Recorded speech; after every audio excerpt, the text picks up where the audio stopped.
रात की तारीकी में आवाम पर पेट्रोल बम गिरा दिया है। पेट्रोल की कीमत में 17 रुपए 50 पैसे का इजाफा हो गया। हाई स्पीड डीजल की कीमत में 20 रुपए फी लीटर का इजाफा कर दिया गया।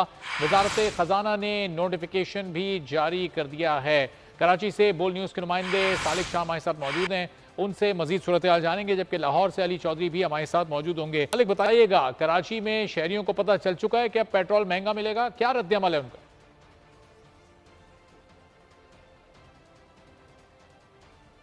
शहरी बिल्कुल तपे हुए हैं। रात की तारीकी में पेट्रोल बम एक बार फिर शहरियों पर गिराया गया है। पाकिस्तान के शहरियों पर 17.5 का इजाफा पेट्रोल की प्राइसेस में, जबकि 20 रुपए का इजाफा जो लाइट डीजल की प्राइसेस में किया गया है। शहरियों की हमने तादाद देखी थी, पेट्रोल पंप पर रात को 12 बजने से पहले पहुंची, लेकिन कराची के बेशतर पेट्रोल पंप जो थे उन्होंने मुमकिन तौर पर इजाफे की खबर सुनते उनको मालूम था कि पेट्रोल बढ़ने वाला है, तो उन्होंने बहुत सारे पेट्रोल पंप से वहाँ पर पेट्रोल की जो फरोख्त है उसको रोक दिया गया था। लेकिन अभी रात 12 बजते ही जो पेट्रोल की प्राइसेस है उन पर 17.5 रुपए का इजाफा कर दिया गया है और शहरी बहुत ज़्यादा तपे हुए हैं। उनका यही कहना है कि हुकूमत की जानिब से उन पर बार बार महंगाई का बम गिराया जा रहा है और पेट्रोल की जो प्राइसेस है इस वक्त हाई 291 रुपीज़ तक पहुंच चुकी है, जो तारीख में शायद इससे पहले नहीं पहुंची।